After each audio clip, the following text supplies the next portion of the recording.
Good morning. Exide life insurance సమర్పిస్తున్న business breakfast షోకి స్వాగతం. కౌంట్ డౌన్ ప్రారంభమైంది December 30కి.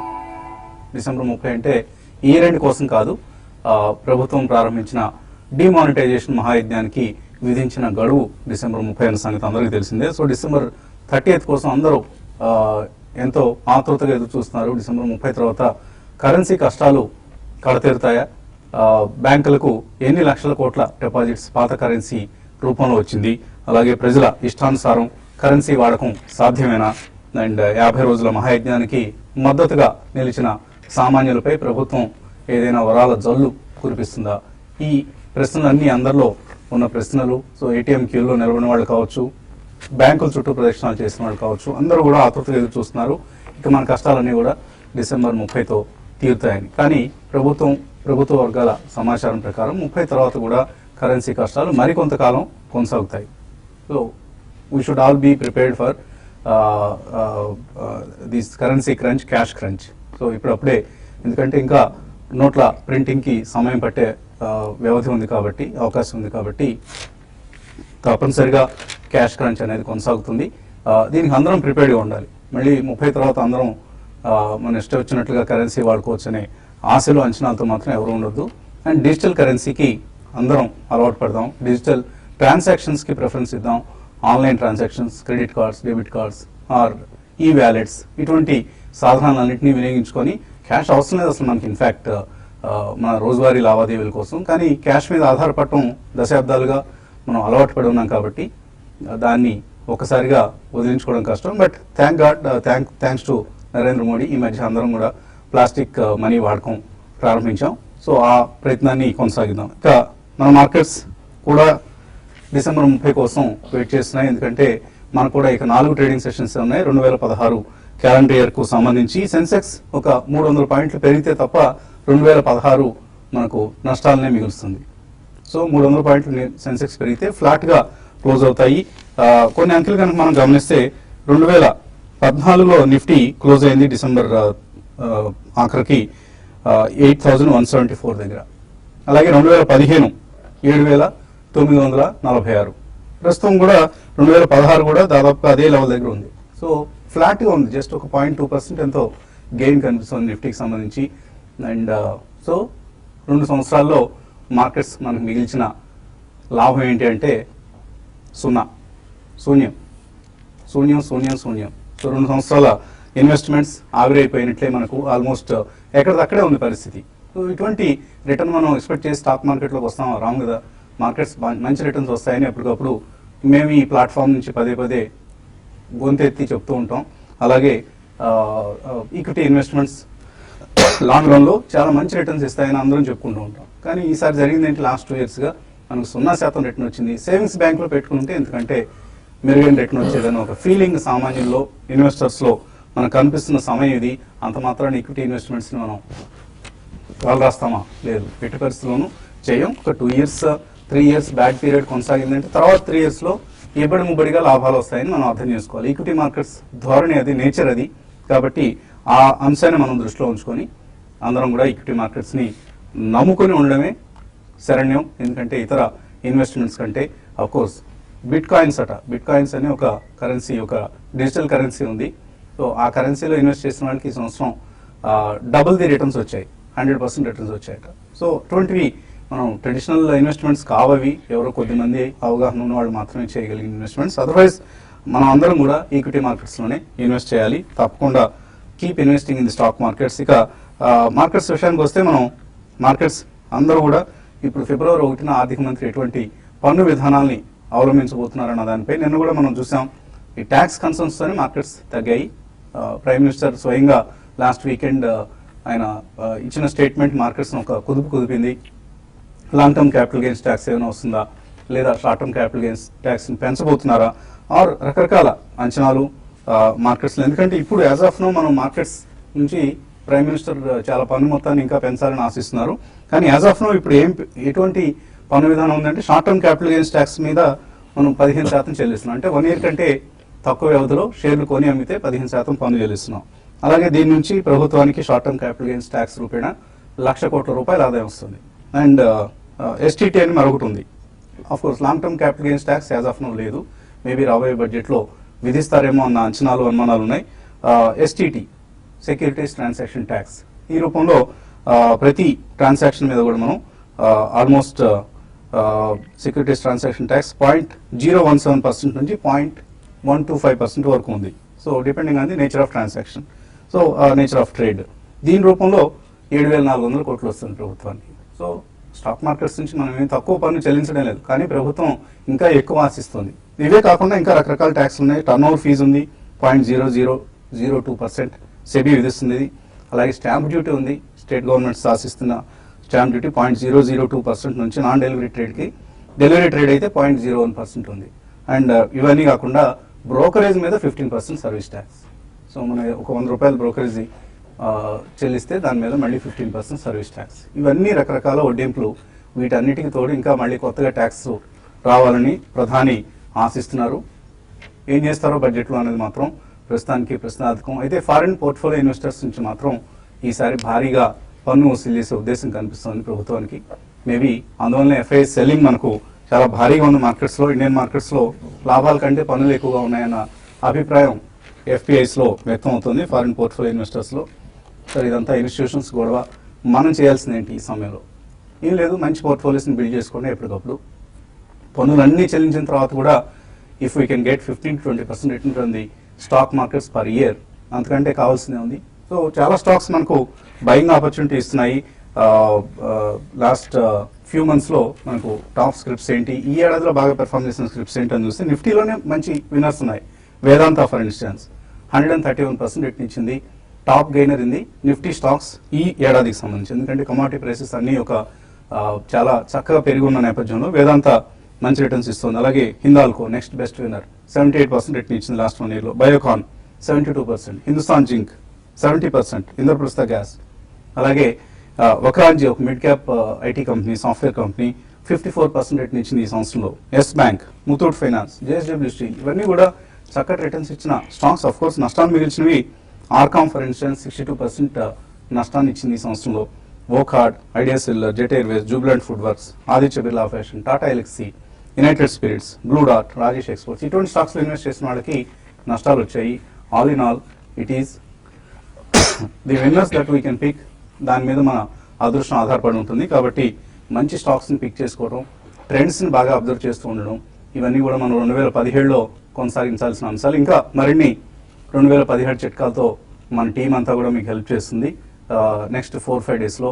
And January 1st, January 2nd of course first year ఈసారి holiday వచ్చింది కాబట్టి 2nd రోజు మన టీం మరికొన్ని లాస్ట్ ఇయర్ మనం ఇచ్చిన రికమెండేషన్స్ రివ్యూ చేయడంతో పాటు కొత్త రికమెండేషన్స్ కూడా ఇచ్చే ప్రయత్నం చేస్తుంది. సో ఆ సెషన్ కోసం అందరూ వెయిట్ చేస్తూ ఉండండి. అనలిస్ట్ ఏమంటున్నారు అడిగి తెలుసుకుందాం. సో ఒక కన్ఫ్యూజ్డ్ పరిస్థితులు కనిపిస్తున్నాయి మార్కెట్స్. ముందుకు వెళ్ళలేక వెనకైతే తప్పనిసరిగా వెళ్తున్నాయి, బట్ ముందుకు వెళ్ళలేని పరిస్థితి. ఈ సంవత్సరం మొత్తం మీద ఇయర్ ఎండ్ ఎలా ముగిసే అవకాశం కనిపిస్తుంది? ప్రాబ్లం మీరు అన్నట్టు నిఫ్టీ చూస్తే కనుక ఆల్మోస్ట్ 0 రిటర్న్స్ రావడం చూసామండి. మేబీ మార్కెట్ ఇంకొంచెం డౌన్ సైడ్ వెళ్ళే ఛాన్స్ ఎక్కువ ఉంది. ఎందుకంటే ఎప్పుడైతే ప్రీవియస్ స్వింగ్ లో కట్ అవుతుందో ప్రాబ్లీ ఛాన్సెస్ ఏంటంటే ఇంకా డౌన్ సైడ్ వెళ్ళే అవకాశం ఎక్కువ ఉంటుంది. సో నిన్న మనం ఆల్మోస్ట్ 7916 ఏదైతే ప్రీవియస్ స్వింగ్ లో ఉందో దాని కింద క్లోజ్ అవటం చూసాం. అండ్ డెఫినెట్లీ ఇంకొక 100-150 పాయింట్స్ డౌన్ సైడ్ ఎక్కువ కనిపిస్తుంది. ఓన్లీ థింగ్ ఏంటంటే ఒక చిన్న మైనర్ రిలీఫ్ ర్యాలీ ఏదైనా వస్తే కనుక పాసిబిలిటీ అది ఒకటి ఉంటుంది. అండ్ ఆ ర్యాలీ మనకి నిఫ్టీని 7965 నుంచి 8056 దాకా ఎక్కడికైనా అప్ సైడ్ మూవ్ వెళ్ళే ఛాన్స్ ఉంది. సో ఇక్కడ నుంచి మనం చూసుకుంటే కనుక 50 to 100 పాయింట్స్ అప్ ర్యాలీ ఉంది. అదేవిధంగా 150 పాయింట్స్ ఆల్మోస్ట్ మనకి డౌన్ ర్యాలీ ఉంది. అండ్ బ్యాంక్ నిఫ్టీ మనకు చూస్తే కనుక ప్రాబ్లీ ఎప్పుడైతే ఇది 200-day మూవింగ్ యావరేజ్ కింద ట్రేడ్ అవుతాం మొదలైందో సో మోర్ వీక్నెస్ అనేది వస్తుంది. డెఫినెట్ గా దీనిలో కొత్త లెవెల్స్ అనేది మనకి ఓపెన్ అప్ అయిపోయి ఎప్పుడైతే ఇది 17,900 కింద క్లోజ్ అయిందో ఆల్రెడీ మనకి 17,300 నుంచి 16,900 దాకా నెక్స్ట్ లెవెల్ అనేది ఓపెన్ అప్ అయింది. ఈవెన్ బ్యాంక్ నిఫ్టీ కూడా ప్రాబ్లీ మార్కెట్ రికవరీ అవుతే కనుక 18,091 అంటే ఇక్కడ నుంచి ఒక 400 పాయింట్స్ అప్ మూవ్ వచ్చే ఛాన్స్ ఉంటుంది. ఎందుకంటే ఎప్పుడైతే స్టీప్ గా మార్కెట్స్ పడతాయో అంతే స్టీప్ గా కూడా రివర్స్ అవుతుంది. అండ్ అండర్ పర్ఫార్మెన్స్ నిఫ్టీ కన్నా ఎక్కువ ఉంది కాబట్టి మేబీ మార్కెట్ రికవరీ వస్తే కనుక ఇది కొద్దిగా అవుట్ పర్ఫార్మ్ చేసే ఛాన్స్ ఉంది. బట్ ఈ స్టేజ్ లో మార్కెట్ లో లీడర్షిప్ అనేది టోటలీ కొరవైందని చెప్పొచ్చు మనం. సో ప్రాబ్లీ నిఫ్టీ ఐటీ కూడా ఐ థింక్ ఒక మళ్ళా డౌన్ ట్రెండ్ ఎస్టాబ్లిష్ అవడం చూస్తున్నాం. ఆల్రెడీ 9,200 నుంచి 10,350 వెళ్ళాక మళ్ళీ ఒక డౌన్ ట్రెండ్ లో ఉంది. సో ల్యాక్ ఆఫ్ లీడర్షిప్ ఉంది, ఏ సెక్టర్ కూడా మనకి సపోర్ట్ చేయట్లేదు నిఫ్టీలో. సో డెఫినెట్లీ ఇక్కడ నుంచి కూడా 100-150 పాయింట్స్ డౌన్ సైడ్ ఉందని చెప్పొచ్చు. మీరు ఎటువంటి సలహా ఇస్తాను వాళ్ళ ట్రేడర్స్ కోసం?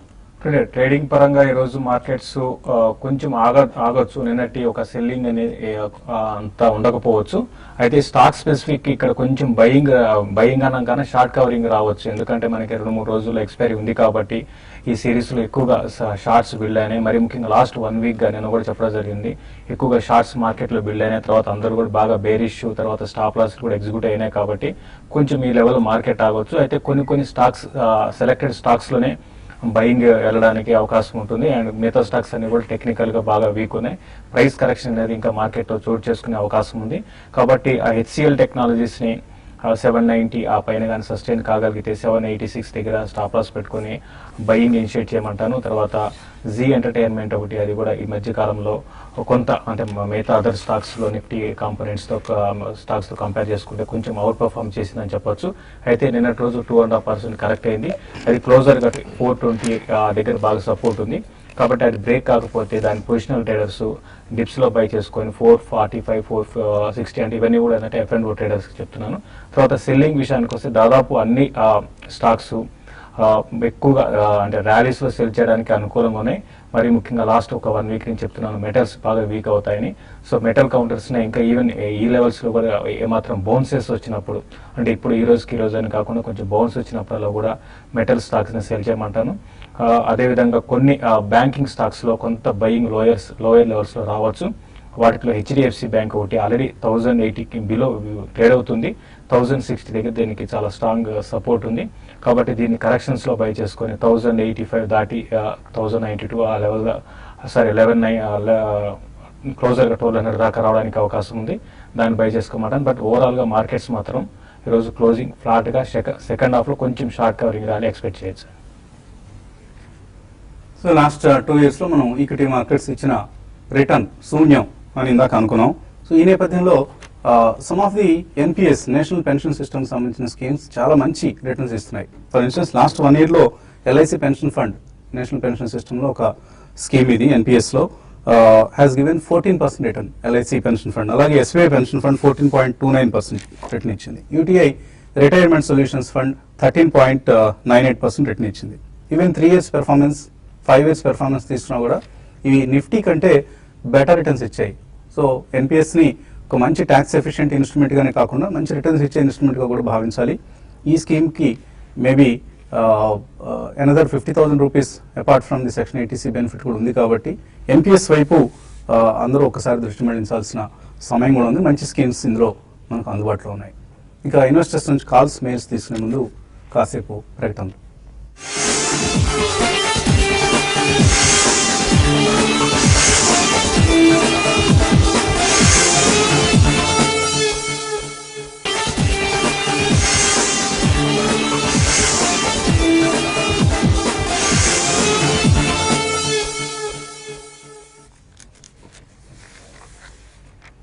ఎక్సైడ్ లైఫ్ ఇన్సూరెన్స్ సమర్పిస్తున్న బిజినెస్ బ్రేక్ఫాస్ట్ షోకి తిరిగి స్వాగతం.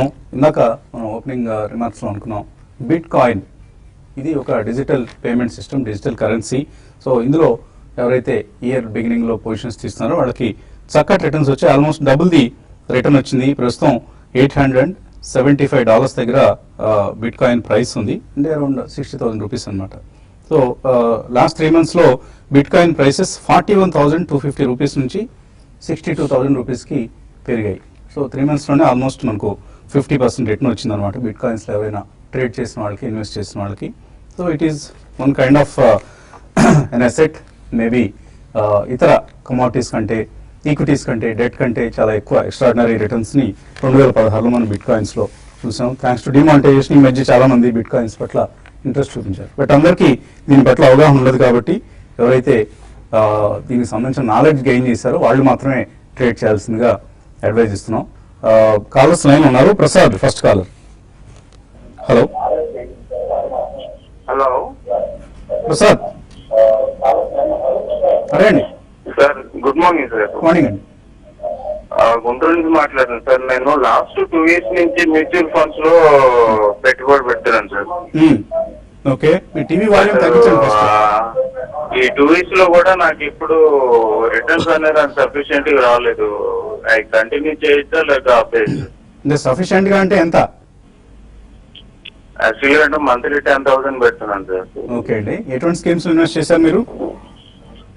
Birla Sun Life equity funds, Birla Sun Life and Axis Prudential value discovery, balanced advantage and UTI MNC fund, Franklin Templeton. అన్ని మంచి స్కీమ్ లోనే ఉన్నారు మీరు, ఏమి వరి కాకండి. ఒక 2 years రిటర్న్స్ పూర్గా ఉన్నంత మాత్రాన ఎల్లకాలం అదే పరిస్థితి కొనసాగదు. తప్పకుండా మీ ఎస్ఐపిని కంటిన్యూ చేస్తూ ఉండండి, మీ 10,000 రూపాయల ఎస్ఐపిని. మంచి స్కీమ్స్ ఉన్నారు and stick to these schemes అండి, మంచి స్కీమ్స్ మీరు సెలెక్ట్ చేస్తున్నవి కూడా best schemes. So we congratulate you for that. తర్వాత హైదరాబాద్ నుంచి సంజయ్ అడగండి. సంజయ్ సార్, ఇది Equitas holdings plus Narayana Hrudayalaya, oil India, ఇవి ఎట్లా ఉంటాయి సార్ లాంగ్ టైమ్ ఇన్వెస్ట్మెంట్ కి? నేను కొందాం అనుకుంటున్నారా ఈ 3 కూడా? అంటే ఫ్రెష్ బయింగ్, అంటే మార్కెట్ మూవింగ్ బట్టి లేదు, తీసుకోలేదు, తీసుకుందామని ప్రయత్నం ఉన్నారు. ఈ 3 స్టాక్స్ సెలెక్ట్ చేస్తున్నారు. ఐ థింక్ 3 కూడా మంచి స్టాక్స్ అండి. Probably Narayana Hrudayalaya I think health space లో that's a very good stock. So probably 2 or 3 price points లో మీరు పిక్ చేయొచ్చు. అదేవిధంగా ఆయిల్ ఇండియా కూడా ప్రాబ్లీ ఐ థింక్ ఇప్పుడు క్రూడ్ ఎఫెక్ట్ ఉంటుంది ఈ స్టాక్ మీద. మేబీ కొంచెం కరెక్షన్స్ లో you can pick even oil India. But ఈ 2 కూడా డెఫినెట్లీ లాంగ్ టర్మ్ కోసం మీరు పిక్ చేయాలి 1 or 2 years. అండ్ ఈక్విటాస్ కన్నా what I feel is probably capital first కొద్దిగా బెటర్ ఐడియా కనిపిస్తుంది ఈ స్టేజ్ లో, ఎందుకంటే స్టాక్ ఆల్రెడీ 40% కరెక్ట్ అయింది. అఫ్ కోర్స్ ఈక్విటాస్ కూడా 30-35% కరెక్ట్ అయింది. But definitely capital first is a better stock అని చెప్పొచ్చు. సో ఈక్విటాస్ బదులు capital first 2 or 3 price points with about 10% corrections మీరు పిక్ చేసుకోవచ్చు. ఓకే, తర్వాత కర్నూలు నుంచి రంగారెడ్డి. నమస్తే సార్. నమస్తే అండి సార్. దివీస్ ల్యాబ్స్ గురించి సార్, దివీస్ ల్యాబ్స్ బాగా లాస్ట్ 2 days నుంచి బాగా కరెక్ట్ అయింది సార్. బట్ ఎఫ్డిఏ ఆడిట్ ఏదో జరిగిందని చెప్పేసి అంటున్నారు సార్. బట్ మేనేజ్మెంట్ వచ్చేసి ఈ నెల 7న అది బిజినెస్ ఎఫెక్ట్ ఉండదు, మాది బాగుందని చెప్పి ఇచ్చింది. అయినప్పటికీ కూడా దివీస్ ల్యాబ్స్ బాగా కరెక్ట్ అయింది సార్. మాకు ఒక 500 షేర్లు ఉన్నాయి సార్ 1100 లో. 1100 శేషి గారిని ఒకసారి అడుగుదని చెప్పేసి చేసాం సార్. ఏం చేయాలి ఇప్పుడు దివీస్ ల్యాబ్స్? కానీ ఇది ఎవరు కూడా ఎక్స్పెక్ట్ చేయలేదండి, దీనికి ఎవరు కూడా ఏం చేయలేని పరిస్థితి. ఈవెన్ అనలిస్ట్ అంటే ఈ ఇన్సిడెంట్ ముందు రికమెండ్ చేసినా కూడా అతను తప్పు కాకపోవచ్చు. ఏదైనా కూడా ఈ బ్యాడ్ న్యూస్ వచ్చింది కాబట్టి ఇది ఒక 1 week 10 days పడుతుందండి స్టాక్. అంటే మీరు అన్నట్టుగా వీళ్ళు రిప్లై ఇవ్వాల్సి ఉంటుంది యుఎస్ ఎఫ్డిఏకి. అది వాళ్ళు సాటిస్ఫై అయితే ఓకే అండి. లేని పరిస్థితిలో ఒకవేళ డ్రగ్ మీద రీకాల్ కానీ జరిగిందంటే చాలా నెగిటివ్ అవుతుంది కంపెనీకి. ఏదైనా కూడా మీరు కొంచెం వెయిట్ చేయండి, ఇప్పట్లో పెరిగే అవకాశాలు అయితే లేవండి. నిన్న కూడా చూసాం ర్యాలీ వచ్చినట్టు వచ్చి మళ్ళీ లాస్ట్ లో మళ్ళీ ఫిజిలేట్ అయిపోయింది. కాబట్టి ప్రస్తుతం అయితే వీక్ గానే ఉండొచ్చు అండి స్టాక్. ర్యాలీ వస్తే మహా అయితే 840, 860 దాకా రావచ్చు. ఈ ప్రాబ్లమ్ సాల్వ్ చేసుకుంటే మేనేజ్మెంట్ తొందరగా పెరగడానికి అవకాశం ఉంటుందండి. సో మేనేజ్మెంట్ వైపు నుంచి ఒక స్పష్టమైన ప్రకటన రావాలి. వాళ్ళు ఏదో మా పని మేము చేసుకెళ్తూ ఉంటాం, మార్కెట్ పరిస్థితి మాకు సంబంధం లేదన్నట్లుగా చాలా ట్రాన్స్పరెన్సీ, బాగా తక్కువ ట్రాన్స్పరెంట్ గా ఉండే కంపెనీస్ లో, ఫార్మా కంపెనీస్ లో ఎస్పెషల్లీ దివీస్ ల్యాబ్స్ ఒకటి. యాజమాన్యం ఎవరిని కలవరు, వాళ్ళు ఎవరితోనూ మాట్లాడరు, ప్రెస్తో అసలు ససేమిరా కలవటానికి ఇష్టపడరు. సో ఇటువంటి వైఖరి విధానాన్ని వాళ్ళు మార్చుకోవాలి. ఎందుకంటే public invested in your company, public should know everything what is happening in this company. So దాన్ని దివీస్ ల్యాబ్స్ యాజమాన్యం ఇకనైనా పాటిస్తుంది. ఇక ముందైనా ఈ విధానాన్ని వాళ్ళ పాత వైఖరిని వెన్నాడి ట్రాన్స్పరెంట్ గా, పారదర్శకంగా వ్యవహరిస్తారని ఆశిద్దాం. ఆఫ్ కోర్స్ ఇప్పుడు జరుగుతున్న పరిణామాలన్నీ కూడా నెగిటివ్ రిజల్ట్స్ ఇచ్చే అవకాశం ఉంది. కేర్ఫుల్ గా ఉండండి. దివీస్ ల్యాబ్స్ లో ఎవరైతే ఇన్వెస్ట్ చేస్తున్నారో, కొత్తగా ఇన్వెస్ట్ చేసే వాళ్ళు మాత్రం కొద్ది కాలం అవాయిడ్ చేయండి. కౌంటర్ని బాగా తగ్గింది కదా అనే ఉద్దేశంతో మాత్రం కొనుక్కోవద్దండి. తర్వాత మనకు ఈమెయిల్ సందేహాలు కూడా వచ్చాయి. రాయల శశిధర్, 29 సంవత్సరాలు ఆయన వయసు, 35,000 రూపాయలు నెలకు సంపాదిస్తున్నారు. సుమారుగా ఒక 14,000 రూపాయల పోర్ట్ఫోలియో ఆయన బిల్డ్ చేస్తున్నారు. నెల 14,000 రూపాయలు ఇన్వెస్ట్ చేస్తున్నారు. 35,000 14,000 ఇన్వెస్ట్ చేస్తున్నారు. చాలా హైయెస్ట్ సేవింగ్స్ అండి. మరి మిగతా డబ్బు ఫ్యామిలీ అవసరాలకు సరిపోతుందా ఆ విషయం తెలియదు మాకు. ఇంకా ఏదైనా ఇతరత్ర ఆదాయం ఉందేమో. Axis long term equity, Birla Sun Life 96 tax relief fund, DSP BlackRock tax saver, వీటిలో ఆల్మోస్ట్ 8,000 రూపీస్ ఇన్వెస్ట్ చేస్తున్నారు. Maybe for tax purpose, but కొద్దిగా ఎక్కువగా అనిపిస్తుందండి. మొత్తం మీ 35,000 రూపాయలకి ఇంత అమౌంట్ మీరు ఇన్వెస్ట్ చేయాల్సిన అవసరం లేదు. And Birla Sun Life, front line equity అన్ని మంచి స్కీమ్స్ ఉన్నారు. Keep investing. మేబీ రాబోయే రోజుల్లో మంచి రిటర్న్స్ మీకు వస్తాయి. శ్రీనివాస్ మాదిరెడ్డి కూడా దివీస్ ల్యాబ్స్ గురించి అడిగారు. ఫణీంద్ర రెడ్డి అడుగుతున్నారు for the below stock century plywood, దీనికి సంబంధించి టెక్నికల్ లెవెల్స్ చెప్పమంటున్నారు. ఎంటర్ కావచ్చా? ఈ స్టాక్ కొద్దిగా థిన్ వాల్యూమ్స్ ట్రేడ్ అయ్యే స్టాక్ అండి, but definitely I think first price point కి ఎంటర్ అవచ్చు. ఎందుకంటే ఈ స్టాక్ ఆల్రెడీ 267 నుంచి 160 దాకా కరెక్ట్ అవుట్ అని చేసాం. సో ఫిబ్రవరి లో ఏదైతే ఉందో 135 దగ్గర చాలా స్ట్రాంగ్ సపోర్ట్ ఉండే అవకాశం ఉంది. సో 1 or 2 ప్రైస్ పాయింట్స్ లో అప్ టు 135 ఎంటర్ అవ్వమని చెప్తాను. బట్ ఈ స్టాక్ కి మీకు అట్లీస్ట్ 1 year వ్యూ ఉంటే ఎంటర్ ఉంది. అండ్ మార్కెట్ రిబౌండ్ అవుతే కనుక ఇది మళ్ళీ పుల్ బ్యాక్ లో 185 నుంచి 210 మధ్యలోకి వచ్చే ఛాన్స్ ఎక్కువ ఉంది. నాగలక్ష్మి అడుగుతున్నారు రికో ఆటో, లూమాక్స్ ఆటో, హిందుస్థాన్ ఆయిల్ ఎక్స్ప్లోరేషన్, సేయా ఇండస్ట్రీస్, ఈ 4 కొనుక్కోవచ్చా? రిక్కు మీరు అన్ని కూడా ఆటో యాన్సిలరీ స్టాక్స్ ను తీసుకున్నారండి. 2 ఆటో యాన్సిలరీ, ఒక ఆయిల్ ఎక్స్ప్లోరేషన్ కంపెనీ, ఈ సేయా ఇండస్ట్రీస్ కంపెనీ తెలియదు. రికో ఆటో అయితే మీరు ప్రస్తుతం అయితే కొంచెం కరెక్షన్ లో ఉందండి, బాగా కరెక్ట్ అయింది 75 లెవెల్స్ నుంచి. ఇంకో కొంత కరెక్షన్ లో కరెక్షన్ రావడానికి అవకాశం ఉంది. నిన్న కూడా చూసాం 5% దాకా పడ్డది. కాబట్టి ప్రస్తుతం అయితే మీరు ఇదే స్పేస్ లో ఉండాలంటే మాత్రం రికో ఆటో కన్నా ఆటో యాన్సిలరీ స్టాక్స్ లో గ్యాబ్రియల్ ఇండియా అని ఉందండి, దాంట్లో మీరు ఇన్వెస్ట్ చేసుకోమంటారు. అది కూడా ఇప్పుడే కాదు, కొంచెం వెయిట్ చేయండి. ఆటో యాన్సిలరీ స్టాక్స్ ఇమీడియట్ గా పెద్ద పెరగకపోవచ్చు. ప్రస్తుతం మీరు సెలెక్ట్ చేసుకున్న స్టాక్స్ లో స్లోగా ఇన్వెస్ట్మెంట్ స్టార్ట్ చేసుకోవచ్చు అండి.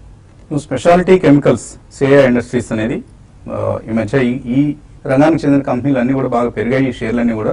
Maybe Seya Industries also is a fundamentally okay, fundamentally బాగానే కనిపిస్తుంది, మంచి రిజల్ట్స్ పోస్ట్ చేస్తూ వస్తుంది. బాగా పెరిగింది కూడా, 125 నుంచి ప్రస్తుతం 250కి వచ్చింది. కేర్ఫుల్గా ఉండండి, డిక్లైన్స్ లో తీసుకోవచ్చు అనుకుంటాను ఈ కంపెనీ. అదర్వైజ్ ఫండమెంటలీ అంతగా నాకేమీ తెలియదు. ఈవెన్ ఐ థింక్ చార్ట్స్ పరంగా చూస్తే కనుక 2000 లో డీలిస్ట్ అయిన స్టాక్ అండి. ఐ థింక్ మళ్ళీ 2015 లో రిలీస్ట్ అయింది స్టాక్, 1993 నుంచి లిస్ట్ ఉంది. బట్ ఐ థింక్ ఇట్లాంటి స్టాక్స్ అవాయిడ్ చేయాలండి, ఎందుకంటే మంత్లీ మీకు 50,000 70,000 వాల్యూమ్ అయ్యే స్టాక్. అండ్ ప్రైస్ మూవ్ కూడా లాస్ట్ 4 months లోనే 150 నుంచి అరౌండ్ 290 దాకా పెరగటం చూసాం. సో 3 months లో డబుల్ అయిన స్టాక్స్ ఇలాంటి చాలా కేర్ఫుల్ ఉండాలి. ఇన్ కేసు ఉంటే కనుక స్ట్రిక్ట్ స్టాప్ లాస్ పెట్టుకుని హోల్డ్ చేయండి. ఎక్కడ ప్రాఫిట్స్ వస్తే I think you should take, otherwise I think avoid చేయమని చెప్తాను ఈ స్టాక్స్ ని. ఓకే అండి, ఇంకా మెయిల్స్ అలాగే కాలర్స్ కూడా వెయిట్ చేస్తున్నారు, కానీ సమయం మించిపోయింది. సో 2017లో ఎటువంటి స్టాక్స్ మంచి రిటర్న్స్ ఇచ్చే అవకాశం ఉంది, ఈ అంశాన్ని మనం youtube.com లో మరికొద్దిసేపట్లో కలుసుకున్న తర్వాత మాట్లాడుకుందాం. Keep watching TV5.